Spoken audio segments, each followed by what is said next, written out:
أعوذ بالله من الشيطان الرجيم بسم الله الرحمن الرحيم عن ابن عمر رضي الله عنه قال أخذ رسول الله صلى الله عليه وسلم بالمنكب Абдулла ибн Омардан, Алла ол екеуінен разы болсын, жеткен хадисте былай делінеді. Алла елшісі саллаллаху алейхи вассалам менің иығымнан ұстады да былай деді. Фақал кун фид дуня кааннака гарибун ау абиру сабилин. Сен дүниеде бөтен сияқты, яғни жат жерлік болған сияқты өмір сүр, немесе жолаушы сияқты бол деп айтады екен. Уакана ибн Умар яқул, сондай-ақ ибн Умар былай деп айтатын еді. Иза амсайта фала тантазири сабаха. Егер сен кеш батырсан, онда таң атқанын күтпе. Ва иза асбахта фала тантазири масаа. Ал егер таң аттырсан, кеш батқанын күтпе дейді. Ва худ мин сихатика ли марадик ва мин хаятика ли маутик. Сондай-ақ өміріңнен өліміңе керегін ал, және денсаулығыңды ауырып қалғанға дейін ал дейді. Бұл хадис Бухари риуаят еткен хадис, сахих хадис. Осы орайда, осы хадиске байланысты мынандай пікірлер, мынандай бір оқиғалар өрбейді. Шынында да Алла елшісі саллаллаху алейхи вассаламның осы өмірде ғарып сияқты бол дейді. Яғни бөтен жерде жүргендей сияқты, жат жерлік болып жатқан сияқты өзінде солай сезін дейді. Шынында егер адам өзін осы жерде бөтен сезінетін болса, ол осы дүниеге қатты беріліп, осы дүниені қатты ұстанбайды. Жат жерлік дегеніміз, адам баласы бір бөтен жерге баратын болса, ол түсінеді. Ол бөтен жерде ұзақ уақыт болмайтынын. Ертелі кеш сол бөтен жерден қайтадан өзінің еліне, тұратын жеріне, отанына барып қайтатынын сезінеді, соны біледі және соны түсінеді. Тура сол сияқты момын мұсылманның отаны, момын мұсылманның нағыз тұрақтанатын жері, тұрғылықты жері ол жаннат болып есептеледі. Адам алейхиссалам Хауа анамыз жаннаттан түскен болатын жер бетіне. Демек, барлығымыз жаннатқа қайтатын жеріміз анық.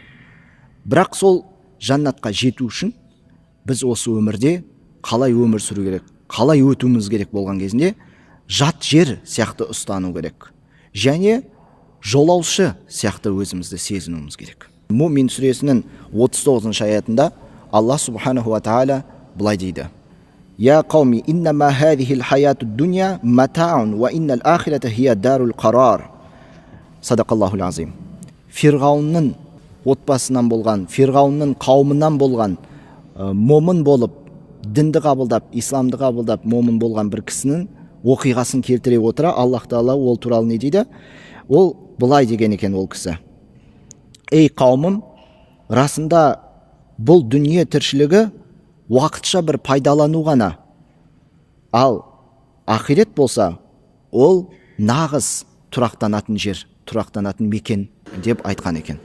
Яғни осы дүние тіршілігі ол өткенші. Ол қазір бар, ертең болмайды. Яғни фәни деп айтады, жалған деп айтады бұл дүниені. Ал нағыз тұрақтанатын жер ол ақирет.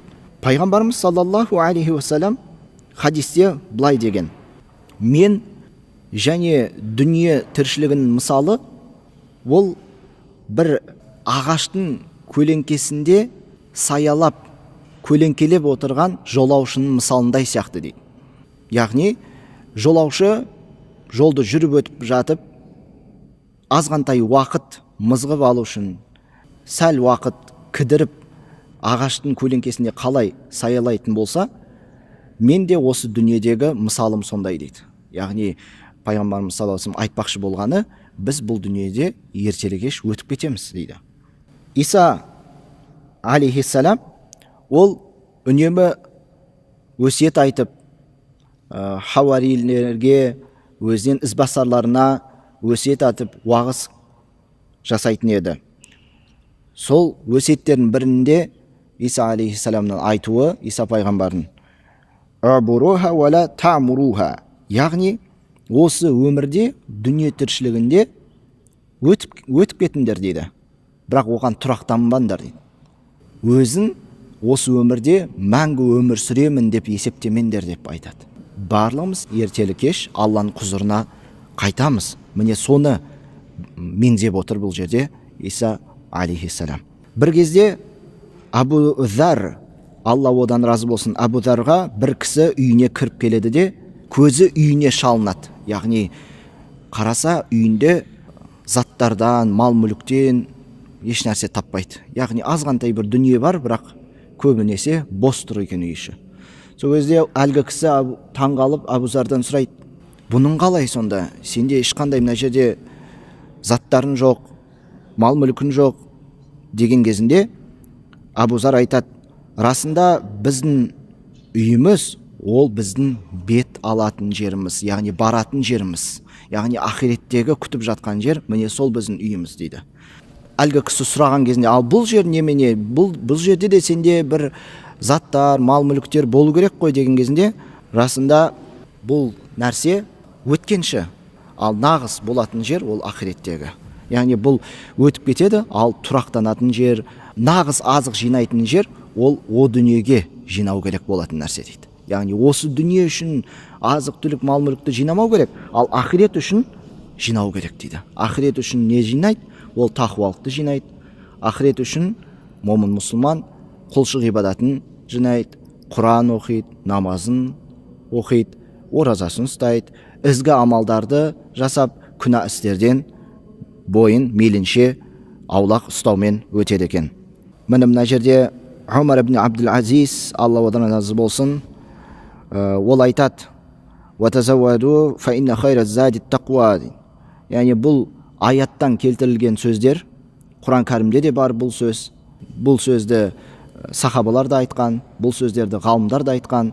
Яғни азық жинаңдар, дайындалыңдар дейді. Бірақ ол азық дайындалу, азық жинау ол не десеңіздер, фа инна хайраз зади тақуа. Расында ең жақсы жинаған азық, ең жақсы жинаған қорек ол тақуалық дейді. Тақуалық ең қайырлысы екен, ең жақсысы екен жинаған дүние тіршілігінен көрі. Фудайл ибн Ияд былай деген: мүмін деген, момын мұсылман осы дүниеде сондай мұңмен өмір сүреді. Мұңды, яғни бір нәрсені уайымдап, бір нәрсені ойлап солай өмір сүреді дейді момын мұсылман. Енді оның ойлағаны, оның уайымдағаны не десеңіздер, ол жинайтын азығы. Сондай жинайтын азығын уайымдап өтеді. Енді кім осы дүниеде солай өмір сүрсе, онда оның пайда келтіретін, нағыз отанына баратын, нағыз тұрғылықты жеріне жеткізетін, пайда келтіретін нәрсесі ол жаңағы тақуалық, ол жаңағы оның құлшылық ғибадаты екенін білуі тиіс дейді момын мұсылман. Муаз ар-Разиге былай деп айтқан екен Яхия: дүние деген ол шайтанның шарабы, және адам одан, шараптан айығады, яғни дүниеден айығады, қашан ол өлім сәтінде қасірет шегушілермен бірге қайтадан тірілген кезінде. Яғни қасірет шегушілер дегеніміз, яғни осы дүниеге беріліп, осы дүние тіршілігіне алданып, осы дүние тіршілігімен ғана өмір сүріп өткен адамдар, ақыретті ұмытып, Алланы ұмытып, Аллаға құлшылық ғибадат жасау керектігін ұмытып, сауапты амалды істеу керектігін елемей өткен адамдар, ол осы дүниеден өткен соң Аллах Тағаланың алдында, құзырында қасірет шеккен болып саналады, өкінген болып саналады осы өмір үшін. Міне осы жерде айтады, ол дүние шайтанның тек қана, былайша айтқанда, шарабы ғана. Және Мұхаммад ибн Муаси былай деген: Әл-Хасаннан сұраған кезінде осы дүниеге қатысты, адам баласының өмір тіршілігінде өмір сүруіне қатысты не ойлайсың, пікірің не деген кезінде, ол былай деген: расында сен деген күндерсің дейді. Күндер. Күн деген кәдімгі өмір сүретін күндеріміз. бүгін, ертең, ары күні. Қашан сенің бір күнін өткен сайын, сенің бір бөлігін өткен деген білдіреді дейді. Яғни күн өткен сайын сенің бір бөлігін өтеді, ал күндер таусылғанда сен де таусыласың, сен де бітесің деп мысал ретінде келтірген екен. Сондай-ақ бір ғалым кісі 60 жасқа жеткен бір кісіні кездеседі. Сөйтіп сол 60 жасқа жеткен кісіге былай дейді: сен 60-қа келіпсің, демек сен Аллаға жақындап қалыпсың ғой дейді. Аллаға дегеніміз Аллаға қайтайын деп жатсың, ертелі кеш дүниеден өтейін деп жатсың. Сонда ана кісі былай дейді, жауап береді, 60-қа келген кісі: инна лиллахи ва инна илайхи раджиун деп айтқан екен. Расында біз Алладанбыз, және расында біз Аллаға қайтамыз деген екен. Фудайл ибн Ияд оған былай деп айтады: сен осы айтқан сөздеріңді түсіндің ба? Өзің айтқан сөзіңді өзің түсіндің ба дейді. Ары қарай сөзін жалғастырып, Фудайл ибн Ияд айтады: инна лиллахи ва инна илайхи раджиун деген, ана лиллахи, мен Аллаға танмын, Алладанмын, оған құл болып есептелемін. Ана лиллахи абдун ва илайхи раджи, және мен оған қайтамын деген мағынаны меңзейді бұл жерде сөзді. Және кім түсінетін болса Аллаға құл екен және оған қайтатын, онда ол біледі Алланың алдында әлбетте қайтадан тіріліп Алланың құзырында болатын. Демек, оны білетін болса, ол білет ары қарай сұраққа тартылатын жайында. Аллах Тағала сұраққа тартады адам. Намазы жайында, діні жайында, пайғамбары жайында, істеген амалы, ихсандары туралы сұрайды. Міне сол сұраққа тартылатын ол біледі. Сондай-ақ сол сұраққа жауап беру үшін ол дайындалады дейді осы дүниеде. Адам баласы ақирет болатын білетін болса, момын мұсылман, Аллаға қайтатын біліп тұрса, сұрақ жауап болатын біліп тұрса, онда ол сұраққа жауап беруге дайындалу тиіс дейді. Демек, сен дейді, жаңағы әлгі кісіге айтады, өмірін 60 жылды өткіздің ба? Енді қалған өмірін қанша қалған белгісіз, Аллаға мәлім. Сол қалған өміріңді барынша Аллаға құлшылық ибадат жасаумен, анау сұрақ тартылатын кезге дайындалумен өмір сүр. Өйткені екі түрлі болады дейді адам. Бірі жаңағы өмір бойы 60 жасқа дейін өмір сүрді ғой, өмір бойы ешнәрсе жасаған жоқ, 60-тан кейін де ешнәрсе жасаған жоқ та ол. Және оның жағдайы белгілі ақиретте қалай болатын. Және екінші түрі болады адам, ол мейлі ол 50 жас, 60 жас, 40 жасқа дейін ешнәрсе істеген жоқ. Бірақ ол кейін түсінді, ақиқатты түсінді, дінді түсінді, сұраққа тартылатынына көз жеткізді, білді. Демек ол сол білген, түсінген шақтан бастап, қанша Аллах Тағала өмір оған берді, ары қарай қанша өмір қалдырды, сол уақытта, сол мезетте Аллаға құлшылық ибадат жасаумен, өзін түзетумен, күнәсін тазартумен, Аллаға тәубе етумен өткізу керек деп айтқан екен. Бұл келесі мысал, ол былайша айтқанда бізге хабары жеткізілуі әлсіз болып саналады. Әлсіз дегеніміз даиф дегенді білдіреді. Бірақ ғибрат үшін айтып өтуге болады оны. 3 ғалым бас қосып, сөйтіп барлығы біріншісіне айтады екен: сенің алдағы уақытта күтетін нәрсең не дейді? Нені күтесің дейді. Сонда ол айтады былай деп: маған айдан ай өткен сайын мен ойлаймын, мен осы келесі айда өліп қалатын шығармын, немесе келесі айда дүниеден өтетін шығармын деп өзінше ойлайды екен жаңағы әлгі кісі, бірінші ғалым кісі. Яғни ай сайын өзін солай есепке тартады. Енді екіншісіне сұрайды: ал сен нені күтесің дейді? Алдағы уақытта нені күтесің дейді. Ол айтады: мен жұма өткен сайын, жұма күннен келесі жұма өткен сайын мен ойлаймын, келесі жұмаға дейін мен өмір сүрем ба, келесі жұмаға дейін мен тірі болам ба деп, соны қауіптенем, соны ойлаймын деді. Үшіншіден сұрайды ғалымнан: сіз алдағы уақытта нені күтесіз дейді. Үшіншісі айтады екен: менің жаным басқа біреудің иелігінде болғаннан мен нені күте алам дейді. Аллах Тағаладың құзырында біздің жанымыз барлығы. Түсініп жатсыздар ма? Яғни кез келген уақытта Аллах Тағала бізді алып кетуі мүмкін. Кез келген уақытта өмір сыйлайды, кез келген уақытта өмірді алады. Демек, менің жаным біреудің құзырында болғанда мен нені күте алам деп айтады екен жаңағы кісі. Яғни әп сәтте қазір-ақ дүниеден өтіп кетуге мүмкінмін дейді. Яғни ғалымдар оны жай ғана тілмен ғана айта қоймай, ол іспен соны дәлелдей білген. Іспен дәлелдеу деген сөз жаңағы хадисте, сахих хадисте Алла елшісі саллаллаху алейхи вассалам айтып өткен, егер таң аттырсан, кеш батқанын күтпе, және кешті батырсан, таң атқанды күтпе деп айтқанға келеді осы нәрсе. Яғни кез келген уақытта жан тапсырып кетуі мүмкін момын мұсылман. Қазақта мынандай сөз бар, жаман айтпай жақсы болмайды дейді ғой. Кей кезде жамағат арасында мынандай пікірлер естиміз, жасырын емес, жамағат айтып жатады. Немене өлімді айта бересіңдер, немене қайғылы нәрсені айта бересіңдер, дінде жақсы нәрсе де көп қой, жақсы сөздерді де айтуға болады ғой деген сөз сияқты пікірлерді естиміз. Ол орынды нәрсе, орынды пікір. Бірақ қазақта айтады, жаман айтпай жақсы болмайды дейді.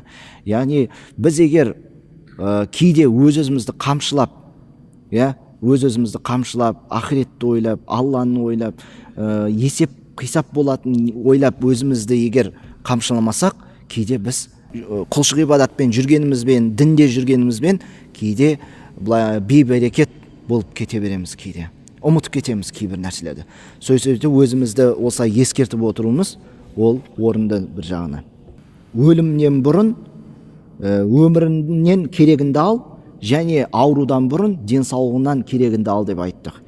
Бұған қуаттайтын мынандай бір сахих хадистер бар. Бухари риуаят еткен хадисте айтылады. Сондай бір екі нығмет бар, адамдар көбісі соның қадіріне жете бермейді. Ол ас-сихха уәл фарағ, яғни денсаулығы, сондай-ақ бос уақыт. Міне осы нәрсенің қадіріне жете бермейді дейді Алла елшісі саллаллаху алейхи вассалам. Тура сол сияқты тағы басқа бір хадисте 5 нәрсенің қадірін 5 келмей тұрып біліп ал дейді. Жастық шағынан қартаюдан бұрын, және денсаулығында ауырып қалудан бұрын, қолындағы бар болған байлығында кедейленіп қалудан бұрын, және бос уақытында шұғылданып қалғанға дейін, қолын бос болып қалмағанға дейін пайдалан. Өмір сүріп жатқан кезеңді, яғни уахаятака қабля маутик, өмір сүріп жатқанында өлімнен бұрын пайдалан дейді, қадірін біл дейді. Демек, осы уақыттарда, осы кездерде Алланың беріп жатқан нығметтерін біз пайдалануымыз керек. Тек ізгілікке, тек турашылыққа, Алланың жолында таза болуға, діндар болуға, мұсылман болуға біз осыны пайдалануымыз қажет екен. Аллах Тағала басқа хадисте келеді, Аллах Тағала әрдайым біздің тәубе етуімізді күтеді, және Аллах Тағала әр кезде біздің тәубемізді қабыл етеді. Аллах Тағала кешкісін біздің тәубемізді қабыл етеді екен, күндізгі күнә істегендердің, күндіз бойы күнә істеген адамдардың күнәсіне тәубе етуін Аллах Тағала кешкісін күтеді, және сол тәубесін қабыл алады. Тура солай Аллах Тағала күндіз күтеді екен, түні бойы күнә істеп қойған адам мұсылмандардың тәубе етуін күндіз күтеді екен. Міне тура солай жалғаса береді, күн батыстан шыққанға дейін. Күн батыстан шыққан деген сөз ол ақыр заман орнағаны. Күн батыстан шыққан кезінде ешқандай тәубе қабыл болмайды. Қанша адам өкінсе де, қанша Аллаға кешірім сұрап тәубе етсе де, Аллах Тағала оның тәубесін қабылдамайды. Ол туралы хадистер келеді, пайғамбарымыз саллаллаху алейхи вассаламның ескертулері келеді, оны біз бәріміз оқығанбыз, естігенбіз. Сондықтан мына хадисте айтылған Абдулла ибн Умар, Алла ол екеуінен разы болсын, пайғамбарымыз саллаллаху алейхи вассаламнан жеткізген сол хадисі, осы дүниеде жолаушы сияқты бол, немесе бөтен сияқты бол дегеніміз, жолаушы жолға көп нәрсе алмайды. Азғантай нәрсе, өзіне жеткілікті болған нәрсесін алады, және ол баратын жеріне сол нәрсесімен жетуге тырысады. Ал егер көп алып алса, көп артып алса, жолаушы мысалға 15-20 килограмм салмақтан артық көп алып қойса, ол жететін жеріне жетпей қалады. Сондықтан азғантай нәрсені алып, сол нәрсемен ақыретке жетуді көздеу керек. Немесе ғариб сияқты болу керек, бөтен сияқты болу керек. Біз осы дүниеге келген соң, осы дүниеге алданып қалмауымыз керек. Мал мүлікті тоқтаусыз жинап, дүние тіршілігіне қызығып, дүние сәніне алданып, сөйтіп кетіп қалмауымыз керек. Біз өмір сүруіміз керек, жеуіміз керек, ішуіміз керек халалдан, құлшылық ғибадатымызды жасауымыз керек, Аллаға мінәжатымызды істеу керек, және дүние тіршілігінде де жасау білу керек. Бірақ онымен алданып қалмау керек та бізге. Міне осыны хадисте бізге Алла елшісі саллаллаху алейхи ва саллям айтып отыр. Соны біз ұғынып, түсініп, амал жүзінде асыруға әрекет етуіміз қажет.